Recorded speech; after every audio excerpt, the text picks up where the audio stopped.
Ese impanuka iba ikaza igahitana abagera kuri 520 bose, ukeka yuko ari impanuka imeze gute? Ushobora gutangira gukeka yuko ari ibisasu bya kirimbuzi, ariko reka nkubwire kano kantu. Ku itariki 27 Werurwe mu 1977 ku kibuga cy'indege cya Los Rodas cyangwa se Los Rodas International Airport hagonganiye indege ebyiri zo mu bwoko bwa Boeing, zose hamwe zari zitwaye abantu 644 bose. Gusa hapfuyemo abantu 583, byumvikana neza yuko harokotse abantu 61 bonyine.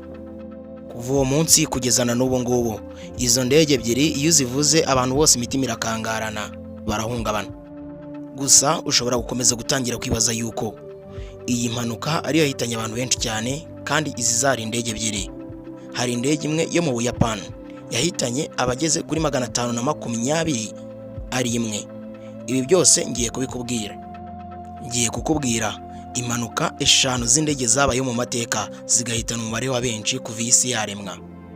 Ndava ku ndege ya 5 manuka, gusa uko ngenda manuka ngana ku ya mbere niko twongera n'indege yahitanye umubare wa benshi ku isi yacu dutuyeho. Gusa indege ya mbere iragutangaza cyane, niyo yahitanye abantu benshi kuva isi yacu dutuyeho yaremwa. Ngiye mugiye kubana muri iki kiganiro cyose ni Shema. Hano ni kuri Shema Info. Ndagira ngo nkwibutse, niba wumva wakunda n'ibyo dukora, nagusaba ukanda ku ibuto ya subscribe kugira ngo ujye ubana natwe mu byo dukora bya buri munsi. Bahaye ikaze.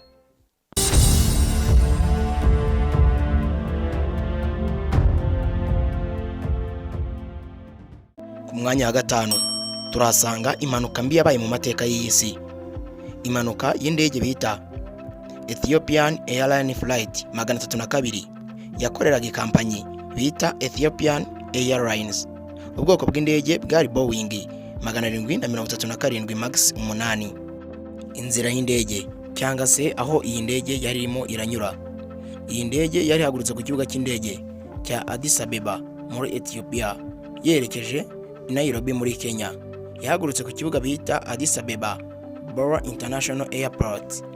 Gusa hagati aho ushobora kwibaza uti iyi ndege ibi byose byabaye ku itariki zingahe? Ibi byabaye ku itariki 10 Werurwe mu 2019. Iyi ndege yari itwaye abantu basaga 157. Bose barapfuye, nta numwe agarutseho kubara inkuru. Gusa hagati aho ngaho ushobora kwibaza ati ibyo byose byabereye hehe ko yari yagurutse ku kibuga cy'indege? Ibi byabereye mu gace bita Bishoftu muri Ethiopia. Nta gutinda, reka duhite dukomeza n'indege ya 4. Ndakwibutsa turimo turagenda tumanuka tugana ku ndege ya mbere yahitanye benshi. Ku mwanya wa 4 ku ndege yahitanye abantu benshi cyane kuva isi yaremwa, turahasanga indege bita Malaysia Airline Flights. Yakoreraga ikampanyi bita Malaysia Airlines. Iyi ndege yakoze impanuka ku itariki 8 Werurwe mu 2014. Ubwoko bw'iyi ndege yari Boeing 777 akanyerezo 200 ER. Iyi ndege yari ihagurutse Kuala Lumpur muri Malaysia yerekeje Beijing mu Bushinwa.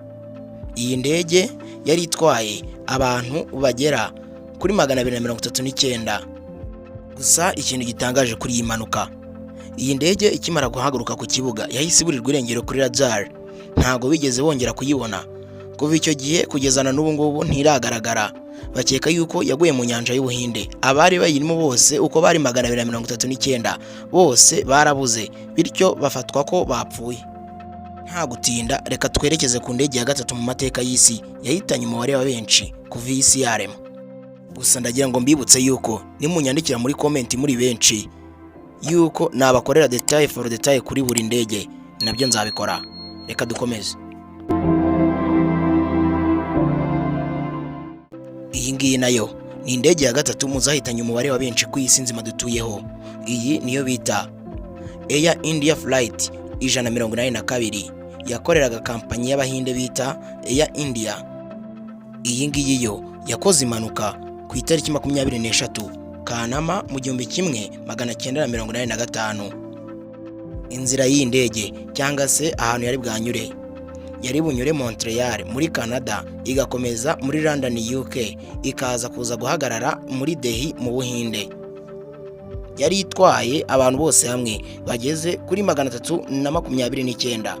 Bose barapfuye nta n'umwe wagarutse wo kubara inkuru habe n'uyu n'umwe. Gusa hagati aho ushobora kwibaza ubwoko bw'iyi ndege. Iyi ndege ubwoko bwayo bwari Boeing 747-237B.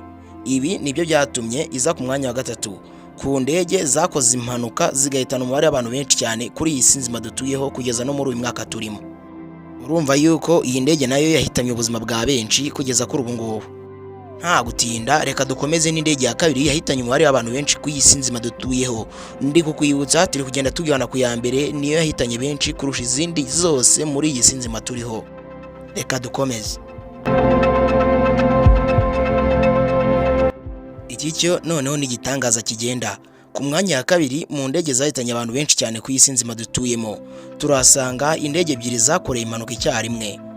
Imwe niyo bita KLM Flight 2485, indi niyo bita Pan Am Flight 1736. Izi zose zagonganiye ku kibuga bita Los Ludos Airport. Ubu ngubu kisigaye cyitwa Tenerife Airport. Izi zose zari zirimo abantu bose hamwe basanga 644. Abapfuyemo ni 543. Byumvikana neza yuko harokotse abantu 61 bonyine. Ibi byose byabaye ku itariki 27 Werurwe mu 1977. Icyateye impanuka y'izi ndege ebyiri zombi zaragonganye ku kibuga cy'indege hasi ku butaka bitewe na sisitemu y'imiyoborere mbi yabayeho yo kwibeshya. Izi ndege nibwo zagonganye habyara impanuka imeze gutya. Ibi byo byari igitangaza pe.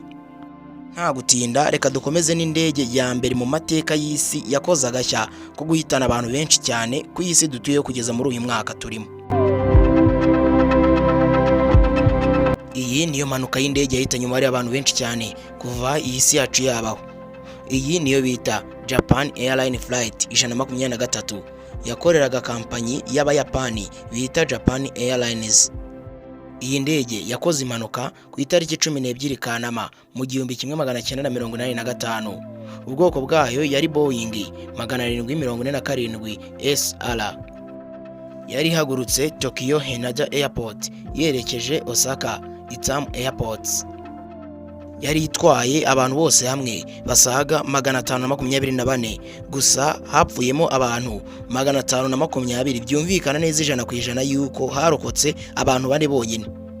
Nawe ibaza iki kintu, kugira ngo indege yaguruke yujuje abantu 524 harokoke abantu bane bonyine, abandi bose bahite bapfa. Icyateye impanuka yagize ikibazo gitoya cyo guhongoka ku ibaba. Abapilote kuyikontora birabananira birangira bayisekuye hasi. Izo nizo ndege nari nabateguriye 5 zakoze impanuka ziremereye ku isi nzima dutuyemo. Uramutse ushaka yuko twazakora ubusobanuro burambuye kuri buri ndege imwe yose twavuze ngaha, wanyandikira muri comment. Njye ndi Shema, hano ni kuri Shema Info. Naho utaha.